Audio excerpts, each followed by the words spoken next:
Stock market के अंदर total 3 type के लोग हैं। फर्स्ट, सबसे बड़े लोग जिनके बारे में आप नहीं जानते हो। इन लोगों को न्यूज़ सबसे पहले पता होता है। मार्केट में वो न्यूज़ पब्लिश होने से पहले इनको पता होता है। फॉर एग्जाम्पल, ये जी एंटरटेनमेंट का स्टॉक है। इस कंपनी में मर्जर का न्यूज़ आता है 21 सितंबर 2021 को। रियर एंटरप्राइजेस ने 14 सितंबर को ही स्टॉक में एंट्री ले ली थी और उसके बाद ये स्टॉक कुछ ही दिनों में 94% बढ़ जाता है। अब रियर एंटरप्राइजेस किसका है मुझे बताने की जरूरत नहीं है। सेकंड टाइप के वो लोग हैं जो एल्गो क्वांट बेस्ड ट्रेडिंग करते हैं, जैसे प्रोप्राइटरी ट्रेडिंग फर्म्स हो गई। ये लोग अपने सॉफ्टवेयर्स को लाखों रुपए महीना पे करते हैं बेटर डेटा के लिए और फास्ट न्यूज़ पाने के लिए। इन लोगों को सबसे पहले न्यूज़ मिलता है मार्केट में। फिर लास्ट में आते हैं हम रिटेलर्स लोग, जिनको न्यूज़ सबसे लास्ट में मिलता है। यहाँ पर आपके दिमाग में ये सवाल आएगा, हम तो लाइव न्यूज़ चैनल पर देखते हैं न्यूज़, तो वहाँ पर लेट न्यूज़ कैसे हो सकता है? न्यूज़ तो लाइव है ना। मैं आपको समझाता हूँ कि हमको न्यूज़ सबसे लास्ट में क्यों मिलता है, जो हम लाइव चैनल पर देखते हैं। मान लेते हैं मार्केट में एक न्यूज़ आया, वो न्यूज़ पहले कंफर्मेशन होता है, उसके बाद वो न्यूज़ उस टीम के पास जाता है जो टेलीप्रॉम्प्टर्स डिस्प्ले पर वो राइट करते हैं, लिखते हैं, जिसको देख के एंकर्स न्यूज़ पढ़ते हैं। उसके बाद टीवी पर उस न्यूज़ का प्रेजेंटेशन भी होता है। मे बी इसके अलावा कुछ और भी प्रोसेसेस हों जो मुझे नहीं पता है। और जो न्यूज़ आप लाइव चैनल पर देखते हो केबल के थ्रू, वो ऑलरेडी 10 से लेके 15 सेकंड डिले होता है, इससे भी ज़्यादा हो सकता है। और हम रिटेलर्स लोगों को लगता है कि हमको न्यूज़ सबसे पहले मिलता है क्योंकि लाइव हम चैनल पर देख रहे हैं, जो कि सच नहीं है। हम रिटेलर्स लोगों को अगर सबसे लेट न्यूज़ मिलेगा तो हम रिएक्ट भी सबसे लेट करेंगे, और जिनको पहले न्यूज़ मिला होगा वो पैसे बना के ऑलरेडी निकल गए होंगे जब हम ट्रेड लेने वाले होंगे। अब यहाँ पर जो फर्स्ट कैटेगरी के लोग हैं, इनसे तो आपका मुकाबला हो ही नहीं सकता है, ठीक है। आपका कंपटीशन सिर्फ वो लोग हैं जो प्रो फर्म में ट्रेड करते हैं, जो लाखों रुपए अपने सॉफ्टवेयर्स को देते हैं और उनके पास बहुत सारे रिसोर्सेज हैं जो कि रिटेलर्स के पास नहीं होता है। यहाँ पर मैं आपको एग्जांपल के साथ समझाता हूँ कि इनको न्यूज़ पहले कैसे मिलता है। ये जो लोग हैं ना, सेकंड कैटेगरी के लोग, इनके पास बोट्स होते हैं, ठीक है, जो ट्विटर पे और सैकड़ों वेबसाइट्स पर चलते रहते हैं। और जैसे कोई स्पेसिफिक वर्ड ट्रिगर होता है, न्यूज़ पब्लिश होता है, ये न्यूज़ डायरेक्टली उनके टर्मिनल पर होता है। अब यहाँ पर मैं ये क्यों बोल रहा हूँ, स्पेसिफिक न्यूज़ ही उनके टर्मिनल पर जाता है, क्योंकि हर न्यूज़ का इम्पैक्ट स्टॉक पर नहीं होता है। मेजोरिटी में जो न्यूज़ होते हैं वो बकवास होते हैं, वो न्यूज़ स्टॉक पर इम्पैक्ट नहीं डाल पाते हैं। तो इन लोगों को सभी न्यूज़ पढ़ने की ज़रूरत नहीं है, इनको बस कुछ ही न्यूज़ चाहिए। मैं आपको एग्जांपल के साथ बताता हूँ। सबसे पहले क्वार्टरली रिजल्ट्स। अगर किसी कंपनी ने पिछले क्वार्टर से कहीं ज़्यादा बेहतर परफॉर्म किया, या रेवेन्यू में या प्रॉफिट में, या सडनली कोई प्रॉफिटेबल कंपनी है वो लॉस बनाने लगती है, ये एक बड़ा न्यूज़ है जिससे स्टॉक पर इम्पैक्ट तो आएगा ही। तो जैसे ही कोई न्यूज़ अनएक्सपेक्टेड हो, उनका बोर्ड ट्रिगर हो जाते हैं और वो न्यूज़ डायरेक्टली उनके टर्मिनल पर चला जाता है। कुछ और न्यूज़ हैं, जैसे किसी टॉप के एग्जीक्यूटिव ने रिजाइन डाल दिया। कोई सीईओ हो सकता है, कोई मैनेजिंग डायरेक्टर हो सकता है। ये न्यूज़ पॉजिटिव भी है, नेगेटिव भी है। किसी कंपनी के ऊपर एलिगेशन लगे हैं, किसी कंपनी के साथ स्कैम हुआ है, जैसे पीएनबी। किसी कंपनी को बहुत बड़ा डील मिला है जिससे आने वाले टाइम में उस कंपनी को बहुत प्रॉफिट होगा। कोई वॉर स्टार्ट हुआ है, या किसी मिनिस्टर ने किसी सेक्टर पर कमेंट किया है कि वो टैक्सेस बढ़ाने वाले हैं, कम करने वाले हैं, या किसी कंपनी ने सडनली बैंकरप्सी फाइल कर दिया। ये ऐसे बड़ी न्यूज़ है जहां पर स्टॉक को हिला कर रख देते हैं, या अपसाइड के लिए या डाउन साइड के लिए। और ये जो न्यूज़ आते हैं ना इस टाइप के, मान लेते हैं 12:01 पर न्यूज़ ये मार्केट में आती है, इनके पास अगली 1 से लेकर 2 सेकंड्स के अंदर इनके टर्मिनल पर होगा।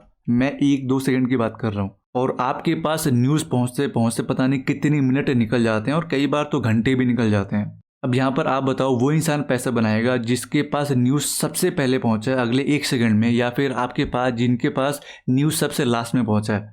ये कुछ ऐसी बात है, ये जो प्रो फर्म्स होते हैं इनको न्यूज़ यहाँ पर मिल रहा है और आपको न्यूज़ यहाँ पर मिल रहा है, और जो इनसाइडर वाले बंदे हैं उनको न्यूज़ यहाँ पर मिल रहा है। ये जो सारे न्यूज़ हैं, आप लाइव मार्केट में इनसे तो कम्पीट कर ही नहीं सकते। तो इसका सोल्यूशन क्या है? इसका सोल्यूशन है, आफ्टर मार्केट में जो न्यूज़ आते हैं, बड़े न्यूज़ ओनली, उस न्यूज़ के बेस पे आप ट्रेड करते हो तो आप उनसे मुकाबला कर पाओगे। जो मैंने आपको ये न्यूज़ के एग्जांपल दिए हैं ना, इन सभी न्यूज़ में बड़े मूव आते हैं, बट ये जो न्यूज़ है डेली बेसिस पे नहीं आते हैं। तो आपको करना क्या है, ये सभी न्यूज़ को अभी साइड में रखो, एक न्यूज़ पर फोकस करो, वो है क्वार्टरली रिजल्ट्स। कंपनी साल में 4 बार क्वार्टरली रिजल्ट पब्लिश करती है, और स्टॉक मार्केट में हजारों कंपनीज हैं, तो रिजल्ट पब्लिश होते होते 1 से लेकर 1.5 महीना आराम से निकल जाता है। तो जब एक बार क्वार्टरली रिजल्ट पब्लिश होना शुरू होता है तो उसको 1.5 महीने लग जाते हैं, और साल में 4 बार होता है, तो रफली 6 महीने आपके पास टाइम होता है ट्रेड करने का, सिर्फ क्वार्टरली रिजल्ट के बेसिस पे। बस इसके कुछ बेसिक रूल्स हैं। जो क्वार्टरली रिजल्ट होना चाहिए या तो बहुत नेगेटिव होना चाहिए या फिर बहुत पॉजिटिव होना चाहिए, क्योंकि बहुत नेगेटिव या फिर बहुत पॉजिटिव न्यूज़ ही स्टॉक के अंदर इम्पैक्ट लाता है, जिससे मूवमेंट होता है और आपके पैसे बनते हैं। तो जब कोई भी company after market result publish करती है, बहुत पॉजिटिव या फिर बहुत नेगेटिव, आप उन स्टॉक्स को अगले दिन के लिए ट्रेडिंग के लिए रख सकते हो इंट्राडे में। वो स्विंग के लिए भी कर सकते हो, बट पहले हम इंट्राडे की बात करते हैं। तो जब आप इंट्राडे ट्रेडिंग करोगे तो कोई भी न्यूज़ पॉजिटिव या नेगेटिव नहीं होगा, बस अनएक्सपेक्टेड रिजल्ट है, या फिर बहुत ही बुरा या फिर बहुत ही अच्छा।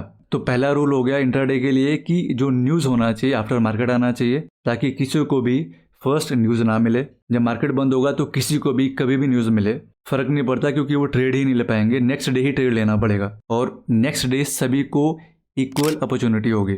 दूसरा रूल हो गया है कि न्यूज़ बहुत ही अनएक्सपेक्टेड होना चाहिए। और तीसरी बात, आप प्राइस एक्शन बेसिक्स में फॉलो करोगे उतना ही काफ़ी है। मेन बात तो यही है कि जो न्यूज़ होना चाहिए आफ्टर मार्केट आना चाहिए। ये डेली का कैंडल है और आप ये वाला जो रेड वाला कैंडल देख रहे हो ना, इस दिन न्यूज़ आता है आफ्टर मार्केट और नेक्स्ट डे आप मूव देख सकते हो। और ट्रेडिंग व्यू के अंदर एक बहुत ही अच्छा ऑप्शन है, अगर आप सेटिंग्स में जाओगे ना और इवेंट्स में जाओगे तो इधर एक ऑप्शन है अर्निंग ब्रेक्स। जैसे आप इस पर अनटिक करते हो तो ये जो लाइन थी ना इधर, ये हट जाती है और जैसे आप इस पर क्लिक करते हो ये लाइन आ जाती है। तो यहाँ से पता लग जाता है कि यहाँ पर इस दिन क्वार्टरली रिजल्ट आया था और पिछले टाइम पर इस दिन आया था। अब मैं 5 मिनट के टाइम फ्रेम पर जाता हूँ, इसको मैं हटाता हूँ और 5 मिनट में जाते हैं। अब यहाँ पर आप देखोगे फर्स्ट आधे टाइम में कुछ नहीं होता है और उसके बाद यहाँ पर एक ब्रेकडाउन आपको देखने को मिलता है और उसके बाद कितना बड़ा मूव है आप देख सकते हो। अगर मैं परसेंटेज टर्म में देखूँ, इसने मूव दिया है 15% का। यहाँ पर आप वीवैप यूज़ करो, मूविंग एवरेज यूज़ करो, ब्रेकआउट वाला स्ट्रेटजी यूज़ करो, सुपर ट्रेंड यूज़ करो, यहाँ पर आप कोई भी इंडिकेटर यूज़ करो, इधर आप पैसा आराम से बना जाते हो। यहाँ पर हम न्यूज़ देखते हैं क्या था। यहाँ पर मैं ई पर क्लिक करता हूँ, यहाँ पर आप देखोगे जो रिजल्ट है इनका बुरा आया। एस्टिमेटेड था कि 65 आएगा, जो कि ये बिलियंस में बाय द वे, और हुआ 62 के आसपास। बहुत कुछ नेगेटिव न्यूज़ नहीं है, बट स्टिल स्टॉक के अंदर बहुत बड़ा मूवमेंट आया। कुछ और भी एग्जांपल दिखाता बट वीडियो लंबा हो जाएगा। मैं अब आपको स्विंग ट्रेडिंग का बताता हूँ कि आप वो कैसे ट्रेड करोगे रिजल्ट के बेस पे। अब यहाँ पर मैंने स्टॉक ले लिया आदित्य बिरला फैशन। अब यहाँ पर आपको स्विंग ट्रेडिंग के अंदर ये फॉलो करने की ज़रूरत नहीं है कि क्वार्टरली रिजल्ट कब आया, दिन में आया, शाम को आया, आफ्टर मार्केट आया, ये मैटर ही नहीं करता, क्योंकि अब आपको इंट्राडे ट्रेडिंग नहीं करना है। अब आपको कुछ दिन से लेके कुछ वीक तक ट्रेड करना है। अब यहाँ पर जब आप स्विंग ट्रेड कर रहे हो ना, तो आपको ध्यान रखना है कि जो क्वार्टरली रिजल्ट होना वो पहले से काफ़ी बेटर हो, प्रॉफिट में हो सकता है या फिर रेवेन्यू में हो सकता है, बस पहले से काफ़ी अच्छा रिजल्ट होना चाहिए। और दूसरी चीज़, आपको प्राइस एक्शन भी ऑब्जर्व करना है। अब यहाँ पर अगेन डेली का टाइम फ्रेम है, ठीक है। तो हम क्या करते हैं, हम इधर से देखते हैं। अब यहाँ पर आप देखोगे जो सरप्राइज था ये 100% का था। एक्सपेक्टेड था 0.4 और इन्होंने रिपोर्ट किया 1, मतलब सीधे डबल। अब यहाँ पर ये बिलियंस में होगा, आप उसमें बजाओ, आप सरप्राइज देखो, जो एक्सपेक्टेड था उससे डबल इन्होंने बेटर परफॉर्म किया और रेवेन्यू में भी डिसेंट ग्रोथ दिखाई, बट प्रॉफिट में ज्यादा अच्छी ग्रोथ दिखाई। और ये रिजल्ट पब्लिश हुआ था 5 अगस्त 2022 को। अब हम देखते हैं कि इसके अंदर हुआ क्या है। मैंने क्या बोला था आपको, प्राइस एक्शन भी ऑब्जर्व करना है। प्राइस काफी टाइम से गिर रहा था और इधर से वी शेप रिकवरी आती है और इधर रिजल्ट आता है और उसके बाद अगेन ये मोमेंटम बरकरार रहता है और ये ऊपर जाते रहता है। अगर मैं परसेंटेज टर्म में देखूं, 1 सेकेंड, इसने 29% का, रफली 30% का आप देख सकते हो रिटर्न दिया है एक क्वार्टर में।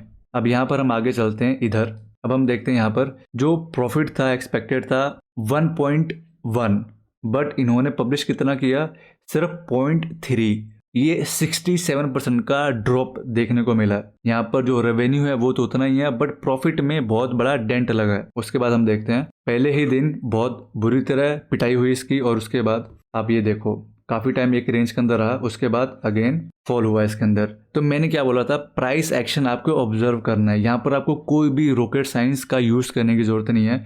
यहाँ पर आप बेसिक भी ब्रेकआउट वाला स्ट्रेटजी यूज़ करते हो, आप पैसा बना सकते हो। और यहाँ पर आप ट्रेंड फॉलोइंग कोई भी स्ट्रेटजी यूज़ करते, इधर भी और इधर भी पैसे बना जाते।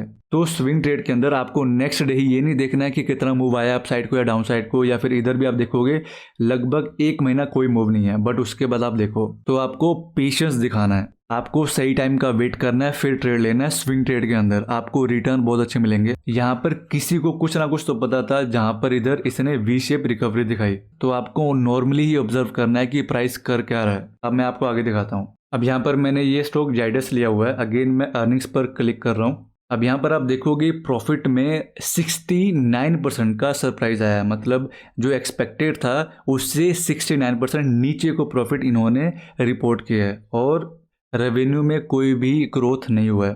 ठीक है, मतलब रिजल्ट बुरा आया। और उसके बाद आप देखोगे पहले एक हफ्ते तो बहुत बुरी तरह पिटाई हुई, थोड़ा सा रिकवर किया अगेन, उसके बाद पिटाई हुई। अब यहाँ पर जो रिजल्ट आया ना, बहुत ही ना बुरा आया ना बहुत ही अच्छा आया। तो जब आपको रिजल्ट बहुत अच्छा है फिर बहुत बुरा देखने को नहीं मिलेगा ना, आपको ऐसे मूव मिलेंगे। तो हमको बहुत बुरा है फिर बहुत ही अच्छा न्यूज़ चाहिए, ताकि हमको अगले 3 महीने मोमेंटम देखने को मिलता रहे और हमको रिटर्न अच्छा मिले। आगे दिखाता हूँ। अब यहाँ पर अगेन सबसे पहले हम इधर अर्निंग्स पर चलते हैं। यहाँ पर आप देखोगे प्रॉफिट के अंदर 42% का सरप्राइज आया था। जितना एक्सपेक्ट किया था मार्केट ने उससे 42% ज़्यादा का इन्होंने प्रॉफिट दिखाया। अब यहाँ पर हम प्राइस एक्शन ऑब्जर्व करते हैं। पहले 2 महीने स्टॉक बुरी तरह गिरता है, ठीक है, और अगले आधे महीने के अंदर स्टॉक ये रिकवर कर जाता है वी शेप में। ठीक है, ये रिजल्ट पब्लिश होने से पहले, और इधर रिजल्ट पब्लिश अच्छा होता है और उसके बाद स्टॉक में मूव आप चेक करो। अगर मैं परसेंटेज में देखूं 33% का रिटर्न, तो यहाँ पर अगेन इधर किसी ना किसी को कुछ तो पता होगा इधर कि रिजल्ट पब्लिश होने से पहले स्टॉक में एंट्री हुई है। ये बड़े बड़े कैंडल्स गवाह हैं। अब यहाँ पर जो अगला स्टॉक है ये फिन केबल्स।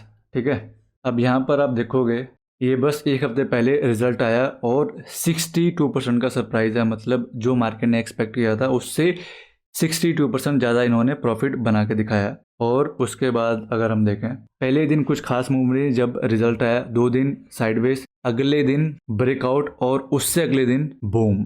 अगर मैं परसेंटेज में देखूं 1 सेकेंड, रिजल्ट के बाद इसने 27% का रिटर्न दिया है with in a week.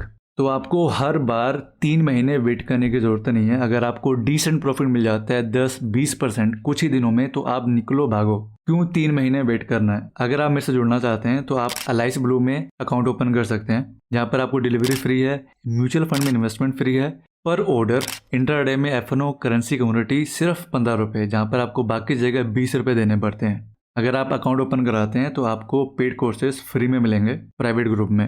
Account open होने के बाद आप अपना नेम और मोबाइल नंबर मेरे इंस्टाग्राम पे सेंड करें, आपको मैं ग्रुप में ऐड कर दूंगा। इसका आपको कोई भी चार्ज नहीं पड़ने वाला है। अगर वीडियो अच्छी लगी तो जरूर इस वीडियो को लाइक करें, चैनल को सब्सक्राइब करें